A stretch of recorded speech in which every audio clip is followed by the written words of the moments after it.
अस्सलाम वालेकुम जी। I hope you are doing good. This is advocate Usman Abid and you are watching the law session. Young lawyers practical course आज हमारा session number 10 है। Step by step हम आगे बढ़ रहे हैं, हर एक चीज़ को डिटेल में कर रहे हैं। हमने प्री अरेस्ट बेल और पोस्ट अरेस्ट बेल हमने यहाँ तक कंप्लीट किया था। FIR रजिस्टर हुई, अगर तो एक्यूज़ अरेस्ट नहीं हुआ तो प्री अरेस्ट बेल फाइल करेगा। अगर अरेस्ट हो गया तो जब भी वो जुडिशल होगा वो पोस्ट अरेस्ट बेल फाइल करेगा।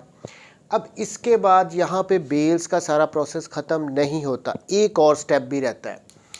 देखें, अगर तो ये प्री अरेस्ट बेल या पोस्ट अरेस्ट बेल दोनों में से कोई भी अगर वो हो गई है अलाउ, दे दी गई है, प्री अरेस्ट बेल या पोस्ट अरेस्ट बेल, इनके अलाउ होने की सूरत में अगर तो जो कंप्लेनेंट है वो उस फैसले से हैप्पी नहीं है, उसको ये लगता है कि ये ज़मानत नहीं दी जानी चाहिए थी, ऑन मेरिट बेल नहीं बनती थी, लेकिन जज साहब ने ज़मानत दे दी है, तो ये जो फ़ैसले हैं दो, इनको चैलेंज भी किया जा सकता है। कैसे? इनको हम कैंसलेशन ऑफ बेल में चैलेंज कर सकते हैं। कैंसलेशन ऑफ बेल, ये इसका है सेक्शन 497 पोस्ट अरेस्ट बेल का जो सेक्शन है उसमें इस सब सेक्शन 5 है CRPC, उसके अंडर हम इन बेल के ऑर्डर जो ज़मानतें दी गई हैं उनको हम चैलेंज कर सकते हैं कि ये गलत दी गई हैं। अच्छा, अब यहाँ पे जो कन्फ्यूजन अराइज होती है ना कि ये कौन से फॉरम पे फाइल की जाएंगी, ये कैंसलेशन ऑफ बेल, किसी ज़मानत को मनसूख, इसमें आगे फर्दर दो इकसाम आ जाती हैं इसकी। नंबर 1 देखें, एक तो ये अलाउ जो की गई हैं हम उससे ही सेटिस्फाई नहीं है कि ज़मानत तो बनती नहीं थी, जज साहब ने दे दी। एक एग्ज़ाम्पल लेके चलते हैं कि अगर तो ये ज़मानत दी गई थी सेशन कोर्ट की तरफ से, सेशन कोर्ट ने ये ज़मानत दी है, प्री अरेस्ट भी और ये पोस्ट अरेस्ट भी, ये दोनों सेशन कोर्ट ने अलाउ की हैं, और अब हम इसको कैंसिल करवाना चाहते हैं, इनको मनसूख करवाना चाहते हैं कि ये गलत दी गई हैं।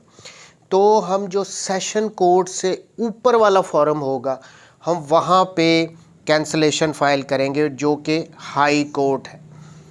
सेम लाइक अगर तो मैजिस्ट्रेट ने एक ज़मानत मंजूर की है तो उससे ऊपर वाला फॉरम सेशन कोर्ट होगा, हम सेशन कोर्ट में फ़ाइल करेंगे।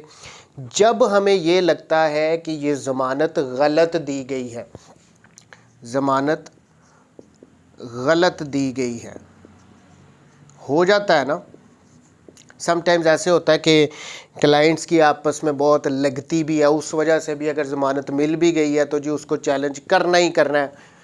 देखिए, अगर तो आपके पास क्लाइंट आया है, उसकी आपने बेल आर्गू की है कंप्लेनेंट साइड से और वो ज़मानत अलाउ हो गई है, तो बहुत सारे इस किस्म के जज्बाती क्लाइंट भी होंगे जो ये कहेंगे कि जी ज़मानत गलत दी गई है, इसको कैंसिल करवाओ।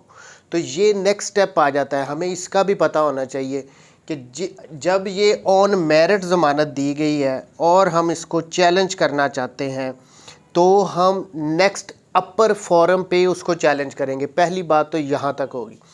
अच्छा, दूसरी एक सिचुएशन ये भी आ जाती है कि ज़मानत दे दी गई, चाहे वो प्री अरेस्ट बेल थी चाहे वो पोस्ट अरेस्ट बेल थी, ये अलाउ की गई हैं कि जब तक उस केस का फ़ैसला नहीं आ जाता तब तक मुलज़िम बाहर रहेगा, उसको अरेस्ट नहीं किया जा सकता, उसको जेल में नहीं रखा जा सकता, वो ज़मानत पे है। लेकिन अगर वो मुलज़िम बाहर आके ज़मानत उसको मिलने के बाद वो गवाहों को डराना धमकाना शुरू कर दे, वो मुद्दई को डराना धमकाना शुरू कर दे, वो जो शहादतें हैं, जो एविडेंस है उसको तबाह डिस्ट्रॉय करना शुरू कर दे, कोई इस किस्म के वो काम करे, नंबर 1 ये सिचुएशन आ गई।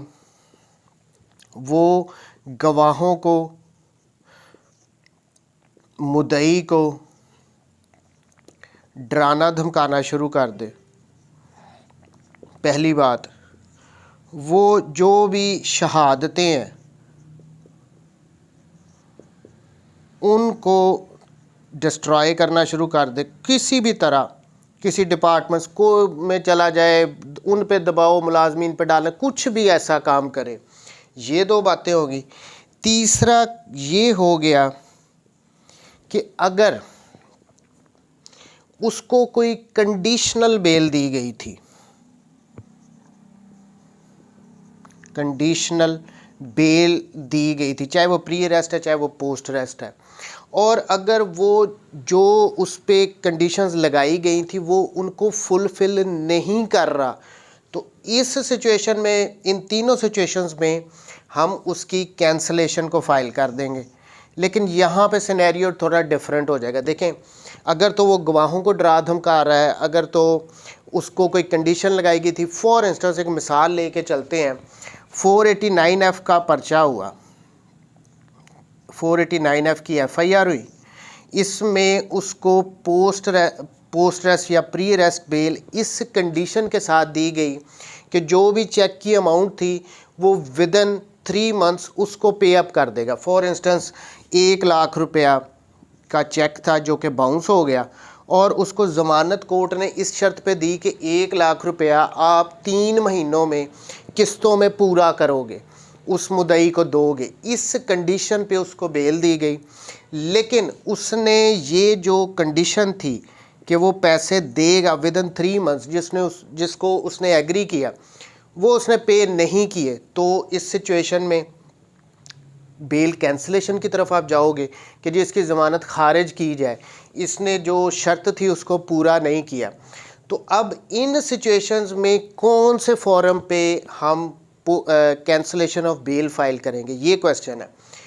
यहाँ पे हम उसी अदालत में बेल फाइल करेंगे जिसने वो ज़मानत दी थी।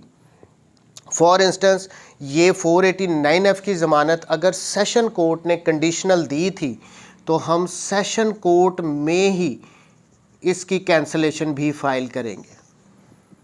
क्लियर? अगर तो हम ये चैलेंज कर रहे हैं कि ज़मानत गलत दी गई है, बनती नहीं थी, तो हम अपर फॉरम पे उसकी कैंसिलेशन फाइल करेंगे, पहली बात।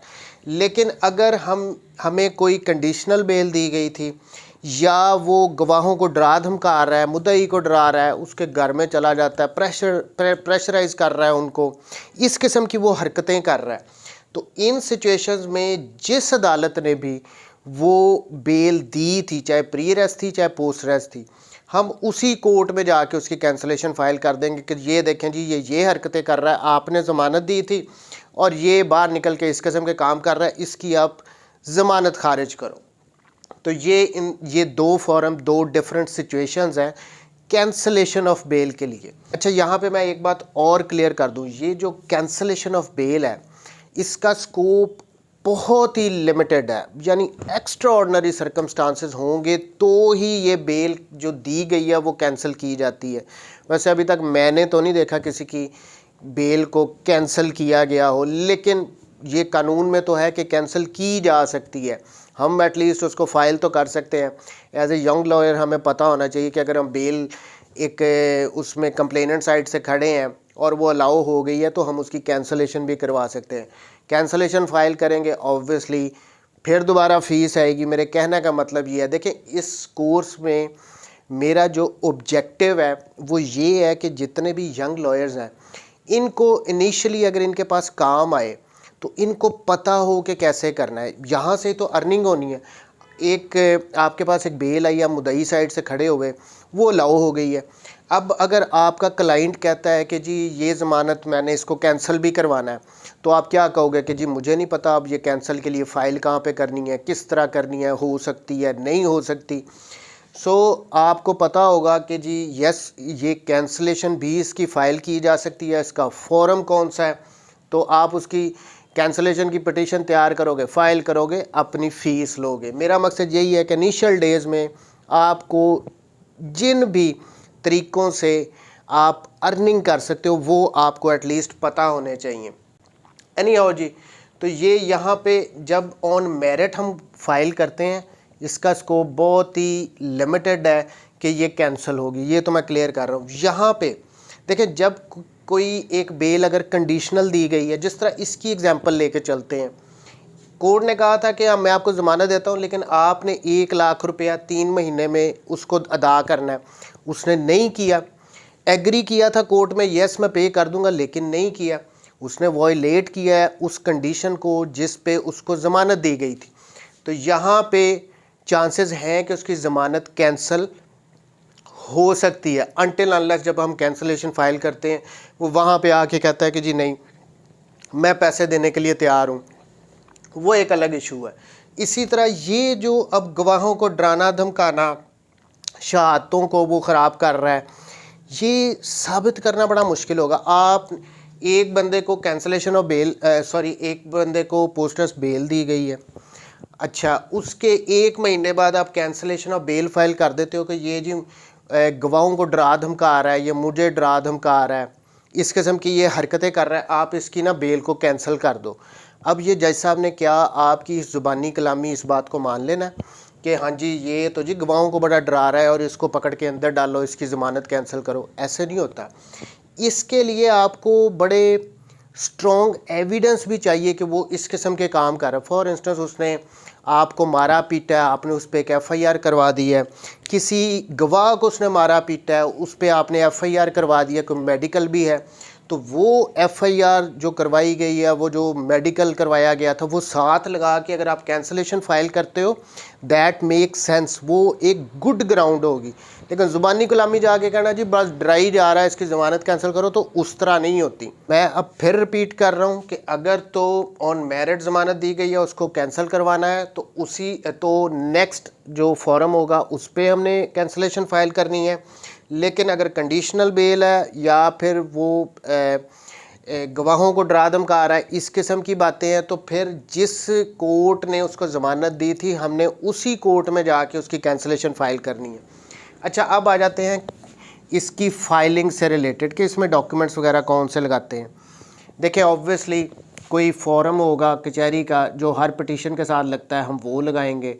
नंबर 2 आ गया जो पिटिशनर है, जो कैंसलेशन फ़ाइल कर रहा है, जो मुद्दई ऑब्वियसली फ़ाइल करेगा, उसकी ID कार्ड की कॉपी हो जाएगी CNIC। फिर इसके बाद जो हमने पिटीशन अंडर सेक्शन 497 सबसेक्शन 5 हमने वो तैयार किया, वो हम लगाएंगे। फिर उसके बाद पिटीशन के साथ क्या लगेगा, यहाँ पे एफिडेविट, ये कंपलसरी है, एफिडेविट लगेगा। एफिडेविट के बाद FIR लगेगी। FIR के बाद जो अदर डॉक्यूमेंट्स वगैरह हैं वो सारे भी हमने लगाने हैं, जो भी हमारे सपोर्ट कर रहे हैं कैंसिल करवाने के लिए। फिर जो उसने पिटीशन फाइल की थी ज़मानत के लिए, देखें ज़मानत जिसको हम कैंसिल करवाना चाहते हैं उसके लिए उसने अगर पोस्ट अरेस्ट बेल है तो उसकी एक पिटीशन फाइल की होगी, या अगर प्री अरेस्ट बेल है तो उसने एक पिटीशन फाइल की होगी। उनकी कॉपीज़ हम लगाएंगे, copies of bails, bail petitions. फिर ये सर्टिफाइड कॉपीज़ हैं। अच्छा उसके बाद और क्या हम लगाएंगे, वो जो फैसला जो ऑर्डर पास किया गया था कोर्ट की तरफ से जिसमें उनको ये ज़मानतें दी गई थी, वो ऑर्डर हम लगाएंगे। उसके बाद फिर हमने वकालतनामा लगाना है। ये आ गई इसकी फाइलिंग का कि ये इसी तरतीब में हम इस तरह तैयार करेंगे। नेक्स्ट अब हम आ जाते हैं कि कोर्ट में ये कैंसलेशन ऑफ बेल के प्रोसीजर्स क्या होंगे। प्रोसीजर्स नंबर 1, पहले तो ऑब्वियसली हम इसको फ़ाइल करेंगे, जो ये हमने पिटीशन तैयार की है इसको जो भी कोर्ट के दायरी टाइमिंग है हम उनमें जाके दायर करेंगे, और उस पर अगर तो सेम डे हमारी सुनी जा रही है जिस भी कोर्ट में हमने फ़ाइल की है तो हमें सेम डे ही उस पर इब्तदाई बहस करनी पड़ेगी। इब्तदाई बहस, प्रिलिमिनरी आर्गूमेंट्स, नेरी आर्गूमेंट्स। अच्छा यहाँ पे अब मैं एक बात और क्लियर करूँ, देखें अगर तो कोई कंडीशनल बेल दी गई थी, जिस तरह हमने ये 489F की एग्जांपल रखी थी, अब उसने वायलेट किया कि ये उसने पेमेंट नहीं की जो वो एग्री किया था उसने, जिस कंडीशन पे उसको बेल दी गई थी, और अब हम इसकी कैंसलेशन चाहते हैं, तो ऑब्वियसली जिस भी कोर्ट ने हमें ये ज़मानत दी थी हम उसी में जाके कैंसलेशन फ़ाइल करेंगे। जब ये इब्तदाई बहस यहाँ पे होगी तो हम जाके सिंपली बताएंगे कि जी ये कंडीशन थी, इसने फुलफ़िल नहीं किया तो इसकी ज़मानत कैंसिल की जाए। तो यहाँ पे स्ट्रेट वे क्या हो जाएंगे, नेक्स्ट स्टेप जो होता है वो होता है नोटिस का। नोटिस इशू हो जाएंगे, किसको, मुल्ज़िम को नोटिस इशू हो जाएंगे, भी आ जाओ जवाब दो अब इस बात का। ये मैं कंडीशनल की बात कर रहा हूँ। लेकिन जब हम बात करते हैं कैंसलेशन ऑन मेरिट, अगर हमने चैलेंज किया कि जी ये बनती नहीं थी, या अगर हमने एक पटिशन कैंसलेशन की फ़ाइल कर दी है जी के गवाहों को डरा धमका आ रहा है, इस किस्म के एलिगेशंस लगा के हमने कैंसलेशन फ़ाइल की है और उसका कोई सबूत नहीं है, हमने ज़बानी कह दिया जी एक पटिशन में लिख के कि जी वो डरा धमका आ रहा है। जिस तरह प्री अरेस्ट बेल जब हमने की थी और मैंने आपको कहा था कि ये प्री अरेस्ट बेल एक एक्स्ट्रा ऑर्डिनरी रिलीफ है, यहाँ पे कोर्ट अगर चाहे तो वो इब्तदाई बहस पे ही अगर सेटिस्फाई नहीं होती तो हमारी प्री अरेस्ट बेल को खारिज कर सकती है। सेम लाइक यहाँ पे अगर हम किसी भी बेल को ऑन मेरिट उसकी कैंसलेशन चाहते हैं कि निचली कोर्ट ने गलत दी थी, या हमारे पास कोई ऐसी चीज़ें हैं नहीं कि वो डरा धमका आ रहा है, इस किस्म की हम ग्राउंड्स पे किसी बेल अलाउ जो की गई है उसको कैंसिल करवाना चाहते हैं, तो कोर्ट यहाँ पे प्रिलिमिनरी आर्गूमेंट्स पहली डेट पे ही इसको कैंसिल कर सकती है, इसको डिसमिस कर सकती है पहली डेट पे। कोर्ट के पास पूरी पावर है। लेकिन इन प्रैक्टिस क्या होता है, जो लोअर कोर्ट्स हैं, जो मैजिस्ट्रेट की कोर्ट है, मैजिस्ट्रेट, या फिर अगर वो सेशन कोर्ट है जहाँ पे हमने ये कैंसलेशन फाइल की है, इन दोनों लोअर कोर्ट्स में नॉर्मली पहली डेट पे खारिज नहीं किया जाता, नोटिसेस होते ही होते हैं, ये ज़हन में रखें। जब भी आपने कभी कोई कैंसलेशन फ़ाइल किया किसी मैजिस्ट्रेट के सामने या किसी सेशन कोर्ट के सामने, तो दिल में ये डर ना लेके जाएं कि ये पहली डेट पे ही खारिज हो जानी, वहाँ पे नोटिसेस होते ही होते हैं। अच्छा, लेकिन अगर हाई कोर्ट में हमने फ़ाइल की है तो वहाँ पे जो नॉर्मली होता है कि अगर तो हमारे पास कोई अच्छे ग्राउंड नहीं है तो बड़े चांसेस होते हैं कि ये इब्तदाई बहस में ही डिसमिस हो जाए।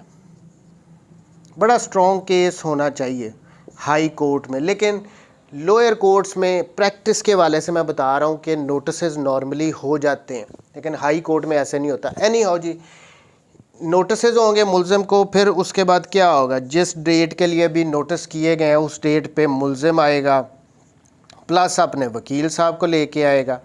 अब ये खुद गौर करें कि जो मुद्दई है उसने कैंसलेशन फ़ाइल की है कि इसको ज़मानत गलत दी गई है, इसकी ज़मानत खारिज कर दी जाए, या वॉट एवर ग्राउंड पे उसने खारिज किया फ़ाइल किया कि इसकी ज़मानत खारिज करो, तो मुल्ज़िम क्या चाहेगा, मुल्ज़िम यही चाहेगा कि मैटर थोड़ा डिले हो, इस पर बहस ही ना हो।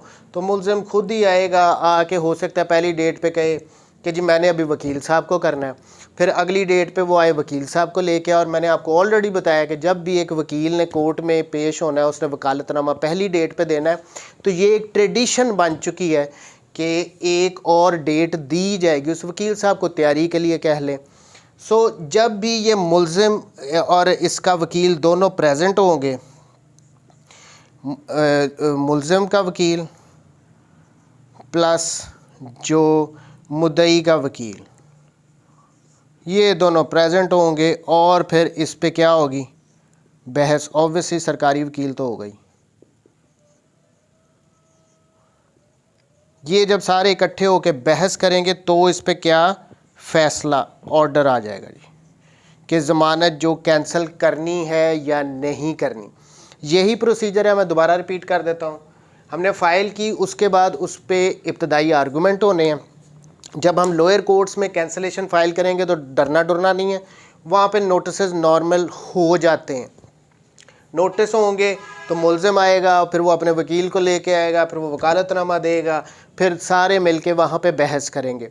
लेकिन जब हाई कोर्ट में जाएंगे वहाँ पे सिनेरियो थोड़ा सा ट्रेडिशनली डिफरेंट है कि यहाँ पे पहली डेट पे भी कैंसलेशन की पिटीशन डिसमिस हो सकती है। ड्राफ्टिंग के लिए ये अब पहले मैंने एक उर्दू वाली आपके सामने पिटीशन रखी है। देखें इसमें ऑब्वियसली ऑन द टॉप क्या हमने कोर्ट को मुखातिब करना है उर्दू में, बादालत जनाब स्पेशल जज साहब एंटी करप्शन कोर्ट मुल्तान, ये एक एंटी करप्शन में कैंसलेशन फ़ाइल की गई थी, ये उसकी है।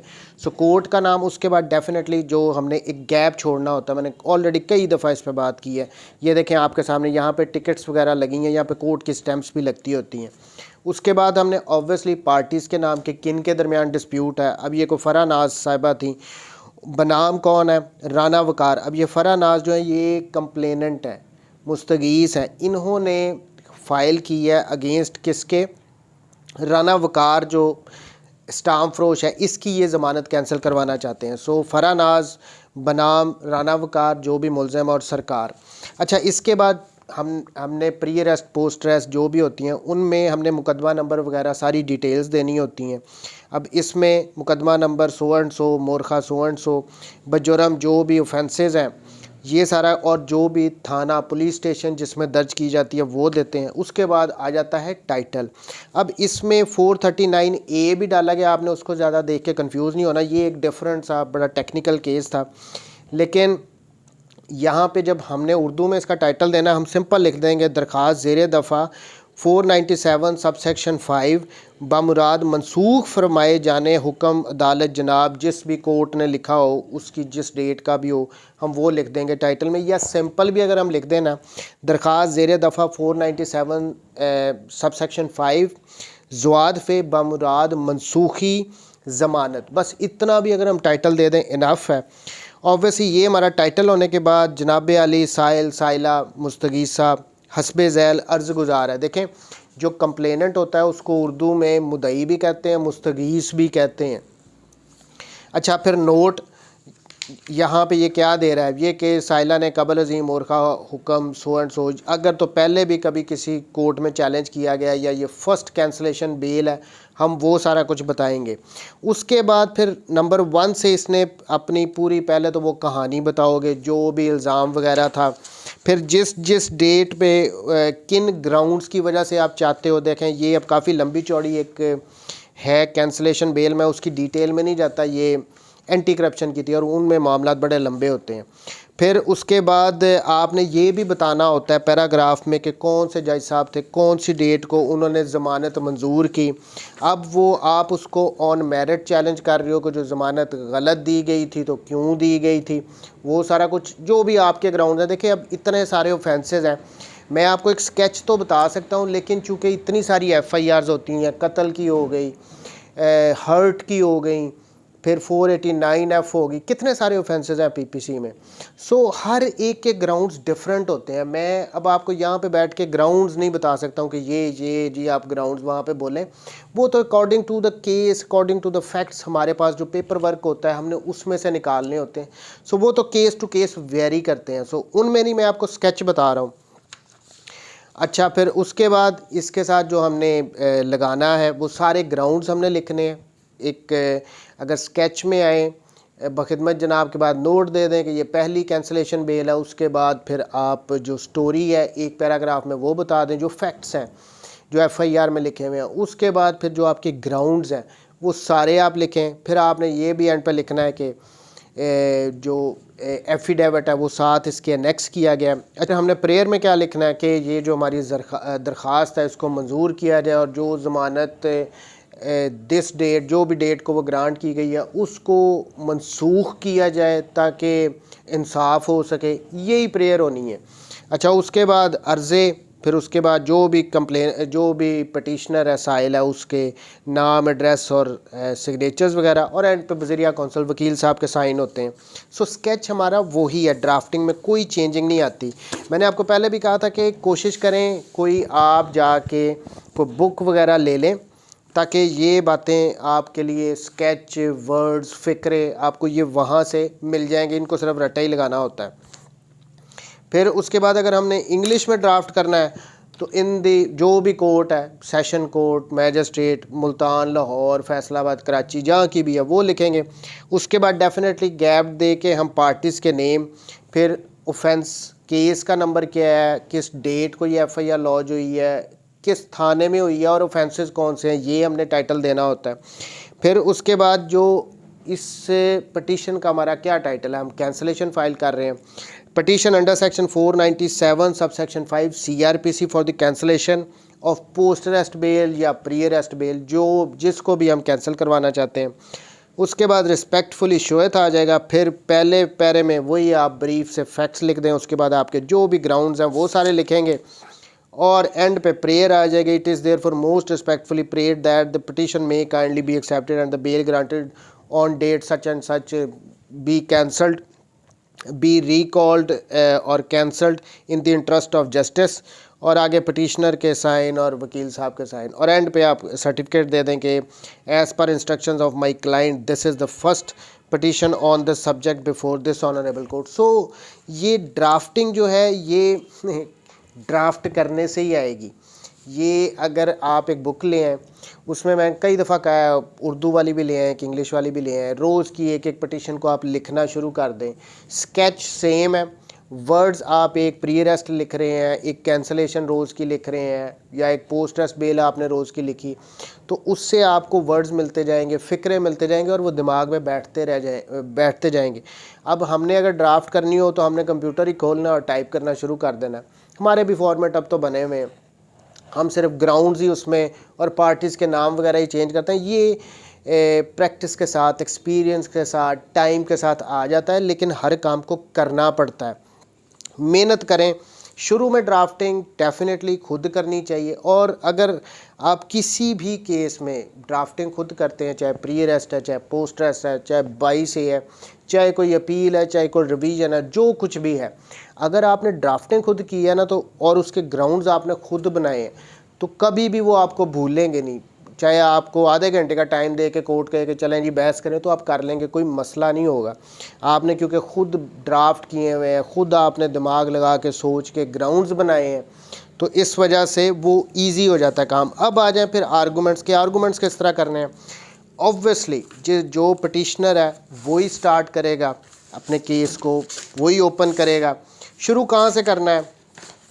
हम शुरू एफआईआर से ही करेंगे। एफआईआर पढ़ना शुरू कर दें, जिस तरह हमने pre arrest bell, post arrest bell में भी डिस्कस किया था कि ये जी एफआईआर ये रजिस्टर हुई थी। उसके बाद आप ग्राउंड्स पे आ जाएं। देखिए, अगर तो आप कैंसलेशन करवाना चाह रहे हैं कि कोई कंडीशनल बेल थी जिसको उसने वॉयलेट किया, तो आप सिंपल उस पे आएंगे। ये जी के देखें, एफआईआर पढ़ें कि ये एफआईआर थी इस डेट को, फिर वो जो ऑर्डर था कोर्ट ने जो जिसमें ज़मानत दी थी वो कंडीशनल, हम उस ऑर्डर के उस पार्ट को पढ़ेंगे कि ये इस ऑर्डर में ये कंडीशन लगाई गई थी और इसने फुलफ़िल नहीं की, इसकी ज़मानत खारिज की जाए, यही होगी ना। लेकिन जब हमने कैंसलेशन करवाना हम चाह रहे हैं ऑन मेरिट कि जो लोअर कोर्ट थी उसने जो ज़मानत दी है वो गलत दी है, वो बनती ही नहीं थी, तो आप पूरे ग्राउंड्स को आर्गू करें। कंडीशनल में तो सिर्फ वही बात आ जाएगी, यार गवाहों को डरा धमका आ रहा है, तो हम उसके साथ अगर हमने कोई एफआईआर उस पर करवाई है, किसी को उसने मारा पीटा था, कोई एमएलसीज वगैरह थे, तो एफआईआर पढ़ने के बाद हम ये कहेंगे जी इसको ज़मानत दी गई थी, ये इसके बाहर निकल के करतूत देख लें, ये तो हमें मार पीट रहा है, हमने ज़ख्मी किया है, अगर किया है, और हमने तो इस पर एफआईआर वगैरह भी करवाई है, सो इसकी ज़मानत खारिज की जाए। लेकिन जब हमने ऑन मेरिट किसी बेल को चैलेंज किया कि ये गलत दी गई है, तो हमने पूरे आर्गूमेंट्स लेने हैं। एफआईआर को पढ़ें, उसके बाद किन किन वजूहात की वजह से आप ये कह रहे हो कि लोअर कोर्ट्स ने ज़मानत इसको जो दी है वो गलत दी है। मैं लास्टली फिर कह दूं, कैंसलेशन ऑफ बेल में स्कोप बड़ा लिमिटेड होता है। अगर तो कंडीशनल बेल दी गई थी तो समझ में आता है कि कैंसिल होने के चांसेस हैं, अदरवाइज़ बड़ा रेयर होता है। मैंने अभी तक नहीं देखा कि किसी को ज़मानत दी गई और फिर वो कैंसिल की गई हो, बड़ा मुश्किल होता है। लेकिन यंग लॉयर्स को पता होना चाहिए, ये भी रोज़ी का एक तरीका है कि अगर बेल एक हो भी गई या मुद्दई साइड से खड़े थे तो उसकी कैंसिलेशन भी फ़ाइल हो सकती है। जब आप कैंसिलेशन फ़ाइल करोगे, ऑब्वियसली आपके पास दोबारा फ़ीस आएगी, और कई तो क्लाइंट ही बड़े जज्बाती होते हैं, नहीं जी नहीं, ज़मानत गलत दी गई, या खारिज करानी, तो खारिज फिर आपसे ही करवानी है ना, आपने ही फ़ाइल करनी। तो ये कैंसलेशन ऑफ बेल थी। अब इसके बाद कल नेक्स्ट टॉपिक के साथ आएंगे। थैंक यू वेरी मच जी, टेक केयर, अल्लाह हाफिज़।